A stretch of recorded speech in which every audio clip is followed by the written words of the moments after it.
जाता है। भारत में अलग अलग तरह की होली भी मनाई जाती है। बिहार में देवर भाभी की होली, तो मथुरा में लठमार होली। वहीं दिल्ली सहित अन्य राज्यों में, अन्य शहरों में सुबह होते ही तरह तरह के कलर, गुलाल पानी में घोलकर या सूखे एक दूसरे पर फेंकने, रंगने, पुतने की झलक देखने को मिलती है। लेकिन क्या आप जानते हैं यह होली क्यों मनाई जाती है, कब से मनाई जा रही है, क्या कहता है इसका इतिहास? आपने बहुत सारी कहानियां सुनी और सुनाई होगी, लेकिन आज मैं आपको भारत के समस्त प्राचीन कहे जाने वाले ग्रंथों को खोल कर दिखाऊंगा। क्या क्या लिखा है उनमें होली के बारे में, या कुछ लिखा भी है या नहीं लिखा, और फिर आप खुद ही तय करें कि होली भारतीय संस्कृति है या फिर ब्राह्मणवाद द्वारा स्त्री शोषण या फिर शूद्रों के शोषण करने की कोई षड्यंत्र है। यूं तो ब्राह्मण ग्रंथ पढ़कर इतिहास का पता लगाना बहुत ही मुश्किल है, क्योंकि ब्राह्मण ग्रंथ सिर्फ और सिर्फ कोरी गप्पे, भारतीयों को शूद्र बनाए रखने का षड्यंत्र और खुद को श्रेष्ठ बताने की गप्पे हाँकने के अलावा कुछ भी नहीं है। जहां पिछले 500 सालों में पूरी दुनिया के लेखक अपने समसामयिक इतिहास को लिख रहे थे, वहीं ब्राह्मण भारत की इस कृषि प्रधान सम्यक संस्कृति को हथियाने के लिए तरह तरह की कोरी गप्पे, वेद, पुराण और धर्मशास्त्र की रचना देवनागरी लिपि में लिखने के षड्यंत्र में टल्ली था। भविष्य पुराण में ब्राह्मणों ने लिखा, होलिका के विषय में प्रश्न करते हुए युधिष्ठिर कहता है, हे कृष्ण, हर गांव और शहर में फाल्गुन की पूर्णिमा के दिन उत्सव क्यों होता है? इस दिन किस देवता की पूजा की जाती है और क्या किया जाता है? कृष्ण ने कहा, सतयुग में रघु नामक एक श्रेष्ठ राजा था। एक दिन उसकी प्रजा ने उसके पास जाकर हाहाकार किया और त्राही त्राही कहने लगी। लोगों ने कहा, हमारे घरों में धूढ़ा नाम की राक्षसी दिन रात बच्चों को तंग करती है। हमने कई तरीकों से उसे भगाना चाहा, पर वह हमारा पिंड नहीं छोड़ती। प्रजा के ये शब्द सुनकर राजा ने नारद से इस विषय में चर्चा की। नारद ने कहा, हे राजन, आज पूर्णिमा है, अब सर्दी समाप्त हो गई है, प्रातः काल गर्मी शुरू हो जाएगी। बच्चे लकड़ी की बनी तलवारें लेकर योद्धाओं की तरह प्रसन्न होकर चले। वे सूखी लकड़ियों और उपलों को सहस्त्र एकत्र करें, विधि पूर्वक आग जलाकर रक्षोघ्न मंत्रों का उच्चारण करते हुए हवन करें। अग्नि की परिक्रमा करते हुए वे हंसे, गाए, जिसके मुंह में जो आए उसका उच्चारण करे। अपनी अपनी भाषा में स्त्री के गुप्तांगवाची शब्दों को बोले। ऐसा करने पर वह राक्षसी भाग गई। तब से यह होलिका नामक पर्व चल रहा है। अब यहाँ पे कुछ टेक्निकल एरर को आप समझें। इसमें फाल्गुन महीना नाम आया है। अगर आप भारतीय कैलेंडर का इतिहास देखें तो आप पाएंगे कि जो विदेशी इन्वेडर्स थे, शक, जो दूसरी से चौथी शताब्दी के बीच भारत में थे, उन्होंने पहली बार शक संवत भारत को दिया था और इसी शक संवत का महीना फाल्गुन है। बाद में विक्रमी संवत बनाया गया, इसी की कॉपी पेस्ट करके उसमें भी फाल्गुन महीना आता है। लेकिन उत्खनन से यह साबित हो चुका है कि विक्रमादित्य, जो कि 5वीं-6ठी शताब्दी के अंतर्गत बताए जाते हैं, हालांकि वो विवादास्पद है, लेकिन उनके नाम पर जो यह संवत प्रस्तुत किया जाता है, यह 10वीं और 11वीं सदी के बाद ही इस्तेमाल होना शुरू हुआ है। तो इससे आप समझ सकते हैं कि भविष्य पुराण का लेखक जो ये फाल्गुन महीने का इस्तेमाल कर रहा है, या आगे जिन भी ग्रंथों में फाल्गुन शब्द आएगा, उससे आप समझ सकते हैं कि यह पूरी की पूरी घटना शक संवत के बाद की है। उससे पहले भारत में कोई कैलेंडर नहीं पाया गया है। कुछ लोग कह सकते हैं कि युधिष्ठिर के नाम पर कोई युधिष्ठिर कैलेंडर था, वो पूरी तरह से फर्जी है और काल्पनिक है, उसका कोई भी प्रमाण नहीं है, वह सिर्फ हवा हवाई कोरी गप्पे हैं। दूसरी बात कि पुराणों की रचना ज्यादातर अंग्रेजों के कालखंड में हुई है। अब इस भविष्य पुराण को आप देखें तो इसमें जबरदस्ती होली को वैदिक और कृष्ण से जोड़ते हुए एक राक्षसी को स्थापित करने की कोशिश की जा रही है, जिसका नाम ढूढ़ा है। अर्थात भविष्य पुराण का लेखक स्त्री शोषण के तरफ इसे मोड़ रहा है। फिर यजुर्वेद के 5वें अध्याय में लिखे रक्षोघ्न मंत्रों को अश्लील शब्दों के उच्चारण के साथ बच्चों को भी निर्देश दिया जा रहा है कि महिला के गुप्तांगों के बारे में गाली गलौज करें, जिससे वह राक्षसी भाग जाएगी। अब आप समझ लीजिए, भारत में जो ये गाली गलौज की संस्कृति आई है, स्पेशली महिला गुप्तांगों को लेकर, यह किसकी संस्कृति है? कौन बच्चों को गाली गलौज और महिला के गुप्तांगों के नाम पर गाली गलौज की शिक्षा दे रहा है?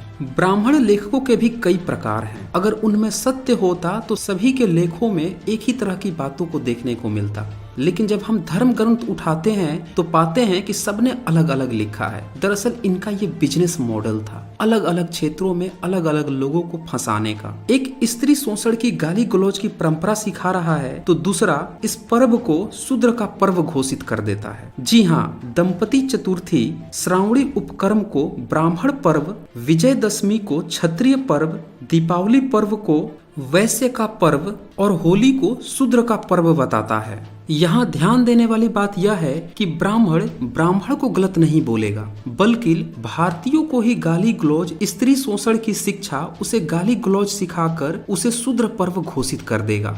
भविष्य पुराण की यह काल्पनिक ढूंढा राक्षसी अलग अलग क्षेत्रों में अपनी अपनी सुविधा के अनुसार उसकी चरित्र का निर्माण करवा दी गई। पूर्वी भारत वाले इसे पूतना बताते हैं। यह पूतना की कहानी यह है कि जो काल्पनिक कृष्ण है वह अपने बचपन में इसका दूध पीते पीते इसका सारा खून ही पी गए, जिससे वह तड़प तड़प कर मर गई और फिर उसे जला दिया गया और उस दिन से वो लोग होली मनाने लगे। वहीं राजपुताने वाले लोग जहाँ पे जौहर और सती प्रथाएं देखने को मिलती थी, उनने एक फर्जी कहानी हिरण्यकश्यपु की बहन और उसके बेटे को आग में जिंदा जलाने से जोड़कर देखते हैं, जहां होलिका को जलाकर बुराई का प्रतीक और प्रहलाद को बचाकर धर्म की जीत का फलसफा छोड़ दिया जाता है। और कहानी का मुख्य कारण था राजा जो ईश्वर यानी कि विष्णु पे विश्वास नहीं करता था, तो उसका पुत्र जो कि विष्णु भक्त है वह अपने पिता की हत्या काल्पनिक विष्णु के काल्पनिक अवतार नरसिंह से करवा देता है।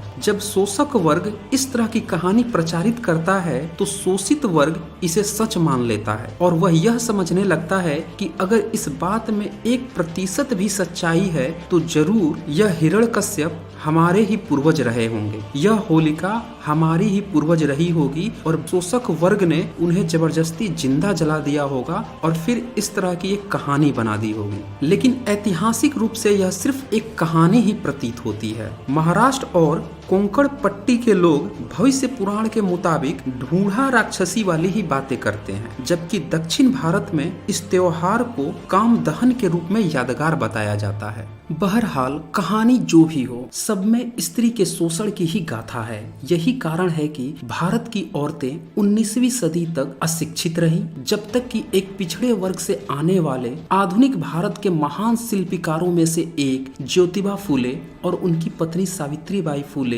शिक्षित न हो गईं। अब अगर आप तमाम ब्राह्मण ग्रंथों को उठाएं तो आप पाएंगे किसानों के नई फसल आने के इस हर्षोल्लास को ही ब्राह्मणों ने अपने रोजगार के लिए अपने काल्पनिक कथा कहानियों को इसमें घुसेड़ा। दरअसल भारत में रबी और खरीफ की फसलें मार्च और अक्टूबर नवंबर के महीने में आती हैं। रबी की फसल पे किसानों द्वारा मनाई गई हर्षोल्लास को इनने होली में कन्वर्ट कर दिया और अक्टूबर नवंबर में जो खरीफ की फसलें हैं उसके हर्षोल्लास को इनने दिवाली के रूप में कब्जा लिया। यह बातें भी कहीं न कहीं धर्म ग्रंथों में से निकल कर आती हैं। मानव गृह अध्याय 2 श्लोक 10 में ब्राह्मण यजमानी की व्यवस्था करते हुए आटे के पशु वास्तविक पशु जैसा बनवाकर आग में पकवाता है। फिर इंद्र और अग्नि देवता को हवन करने के लिए अपनी पुश्तैनी धंधा दान दक्षिणा की बात कर अपनी हरामखोरी की रोजगार की गारंटी कर लेता है। यहाँ पे सबसे महत्वपूर्ण बात है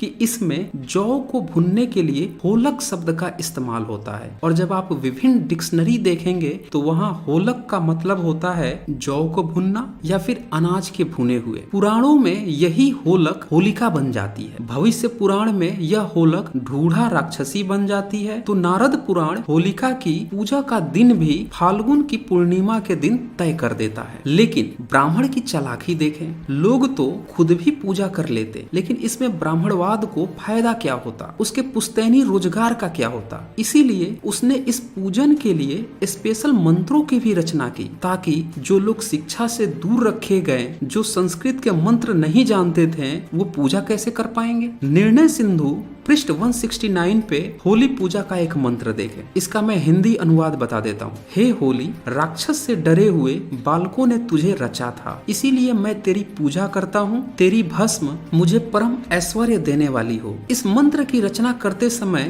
ब्राह्मण इतनी जल्दबाजी में था कि उसने होलिका को स्त्रीलिंग से पुल्लिंग भी बना दिया, लेकिन उसका मन इतने से भी न भरा तो एक और मंत्र की रचना कर दी ताकि लोग उसकी रोजगार गारंटी में पूरी तरह से फंस जाए। उसने जली हुई राख को शरीर पर लगाकर अपनी कृपा भी उसमें ढूंढने की व्यवस्था कर दी। व्रतोत्सव चंद्रिका पृष्ठ 228 पे वह लिखता है, हे भस्म देवी, तुझे इंद्र, ब्रह्मा और शंकर ने प्रणाम किया, अतः तू मेरी रक्षा कर और मुझे ऐश्वर्य प्रदान कर। पुरोहित गिरी का पूरा कारोबार सिर्फ दान दक्षिणा पे ही नहीं टिका था, बल्कि इसकी गारंटी के लिए यह जरूरी भी था कि राजा को भी डराया जाए और प्रजा को भी। इसकी भी उसने पूरी व्यवस्था की। उसने पुराण समुच्चय में लिखा, भद्रा नक्षत्र में होली जलाने से देश में विद्रोह भड़क उठता है, इससे नगर का नुकसान होता है, अतः भद्रा में होली नहीं जलानी चाहिए। अब जरा सोचिए कि जब कैलेंडर बन गया और आम जनता को शिक्षा से दूर ही रखा गया, तो वह भद्रा नक्षत्र कब आएगा या कोई भी त्योहार कब आएगा और जाएगा, उसके लिए वह पूरी तरह से ब्राह्मण पे डिपेंडेंट हो गए। लेकिन यहाँ पे अंधविश्वास यह है कि विद्रोह तो बहुत जगह पे हुआ, आपने 9th 10th में भी पढ़ा होगा, फ्रांस में, रूस में, चीन में, अमेरिका में, बांग्लादेश में भी क्रांतियां हुई। तो क्या वहां के लोगों ने भद्र नक्षत्र में आग जला दी थी क्या? तो इस तरह से ब्राह्मणवाद की लेखनी ने सिर्फ और सिर्फ अंधविश्वास के बलबूते पे ही अपने रोजगार की गारंटी ली। वैष्णव पंथियों ने इस त्योहार को अपने काल्पनिक अवतार कृष्ण से जोड़ते हुए ब्रह्म पुराण में लिखा कि फाल्गुन की पूर्णिमा के दिन हिंडोले में झूलते हुए कृष्ण के दर्शन करने से व्यक्ति निसंदेह स्वर्ग को जाता है। और कृष्ण को मानने वाले उसकी इस बात को सीरियसली ले लिए। और देखिए, इस दिन कुछ लोग झूला भी झूलते पाए जाते हैं। काम सूत्र पृष्ठ 143 पे लिखता है, नवनेष्टि के अवसर पर हर्ष पूर्वक एक दूसरे पर उछाले जाने वाले फूलों को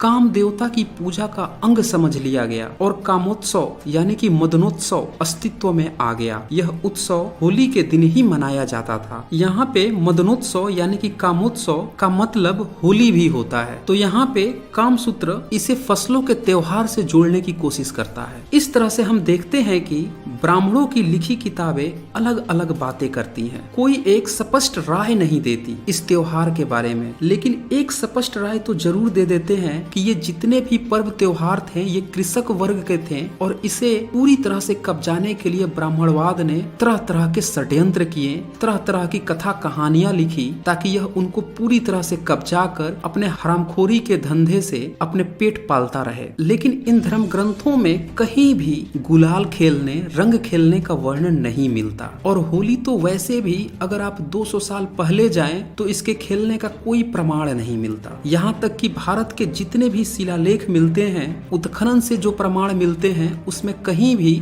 इस तरह की रंग खेलना, गुलाल खेलना या होली मनाने का वर्णन नहीं मिलता। तो दोस्तों